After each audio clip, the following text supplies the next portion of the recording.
Our story begins in the Himalayas on a majestic peak of Mount Kailash.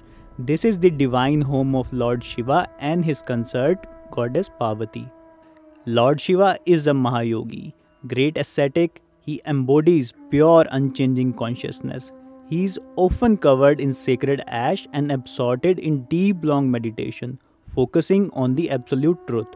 Because of his detachment, he often had little regard for daily household routines. Goddess Parvati is the Divine Mother, the beautiful and dynamic Shakti, the divine power of the cosmos. She is creative and deeply nurturing. Shiva had an army of attendants called the Ganas. These beings were rough, wild, and sometimes mischievous. While they were utterly devoted to Shiva, they barely acknowledged Parvati's authority. Parvati, being a goddess, often had sacred and personal rituals to perform, such as purifying baths or private ceremonies.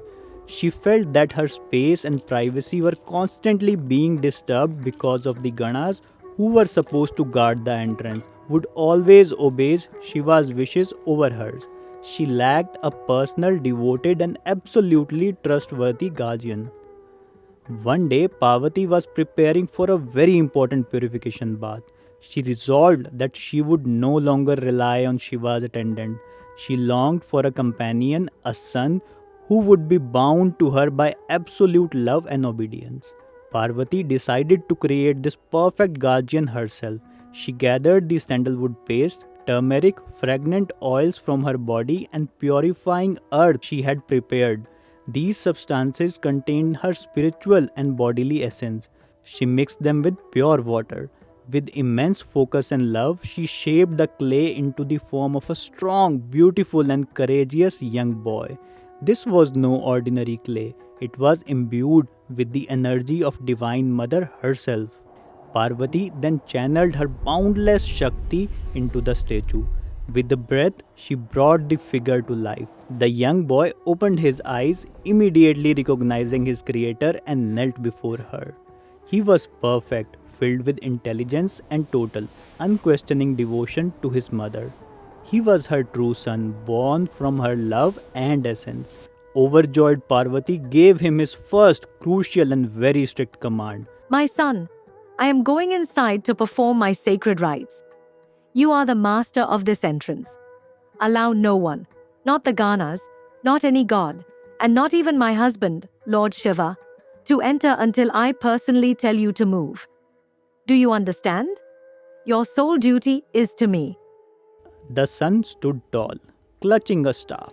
Mother, your word is my sacred law, my dharma. He was resolved, ready to fulfill his duty regardless of the consequences. Soon after, Lord Shiva returned. He was in a happy mood, eager to greet his wife. He strode toward the chamber door only to be stopped by the youthful guardian. Wait, you may not enter, the boy commanded, standing his ground. Shiva was initially amused. He gently tried to reason. I am Shiva. I live here. I am the husband of the woman inside. Move aside, child. But the boy was firm. I do not care who you are. My mother's command is absolute. No one means no one. You are not permitted to pass. Shiva, seeing the boy's refusal, first sent his Ganas. He specifically ordered his most powerful attendants, Nandi, which is his devoted bull, and Bhadrakali's Gana, to tackle the boy. But the boy fought them off easily, thanks to the immense Shakti with which Parvati had endowed him. Frustrated, Shiva realized this was no ordinary opponent. The argument escalated into a fierce combat between the two most powerful beings, the father and the son, neither knowing the other's identity. Eventually, Shiva became truly angry, his supreme power roused. As Shiva began to fight, other devas, the celestial gods, including Brahma and Vishnu, appeared in the sky, watching in fear as the forces of creation and preservation were disrupted. The clash of their immense energies was so violent that it caused the sky to darken, and the very planet Earth was gripped by severe tremors and earthquakes. Shiva decided to end the obstruction. In a single devastating moment of divine frustration and power, Shiva used his trident, his Trishula, and cut off the boy's head. The force of the blow was so immense that the head flew far, far away from Kailash, landing in a distant realm and making it impossible to retrieve.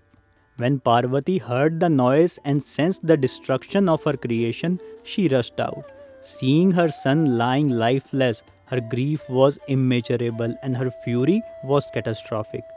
She instantly transformed into the terrifying, destructive aspect of the goddess Chamunda, a fierce form often associated with Kali. This universe shall pay for the death of my son, she thundered. The Devas trembled, knowing that if Parvati's wrathful power was fully unleashed, all creation would be instantly dissolved. Shiva instantly realized his blunder. He had acted impulsively and destroyed his wife's cherished son, born of her purest love. He bowed before her wrath and sincerely promised, I will restore him. He will live again and he will be honored above all others.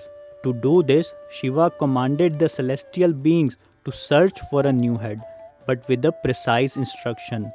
Go north, the direction of the spiritual ascent, and bring me the head of the first creature you find that is lying with his head facing north and whose mother has her back turned to it.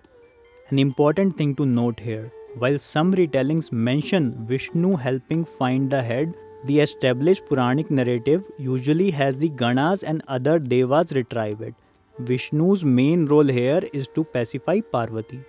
The Ganas returned with the majestic, intelligent head of a noble elephant, a creature symbolic of wisdom and royal authority which perfectly fulfilled the condition. Shiva gently placed the elephant head onto the boy's body. He then bestowed his own divine energy and grace upon the child. The boy opened his eyes, now the wise, gently eyes of the elephant. Shiva lovingly embraced him and declared, Ganesha, the lord of the attendants. He was placed as the chief over all the Ganas and all divine groups. Vighnaharta, the remover of obstacles. Shiva decreed, before beginning any important work, ceremony, or even before worshipping any other god, mankind and the gods must offer reverence to you first. If they do not, their efforts will be stopped. The entire universe rejoiced, and Parvati's sorrow turned to joy. Her loyal son was restored, wiser, stronger, and now eternally the most honored deity in the cosmos. Also, it is important to know this the beautiful and emotional story that you just listened to, where the mother goddess Parvati creates her son from her own essence and Lord Shiva grants him the head of the elephant, is the powerful account primarily detailed in the ancient Shiva Purana and Skand Purana. It is most widely celebrated version across our lands. However, the depth of our tradition is vast. You may also hear equally sacred stories in other Puranas such as Brahma Vaivarta Puran, which narrates that Ganesha was born as a partial incarnation, Ansh avatar of Lord Krishna himself, not created by paste. These varying accounts simply remind us that the divine appears in many forms and stories throughout the different ages, but the wisdom and love of Ganesha remains constant. Namaste.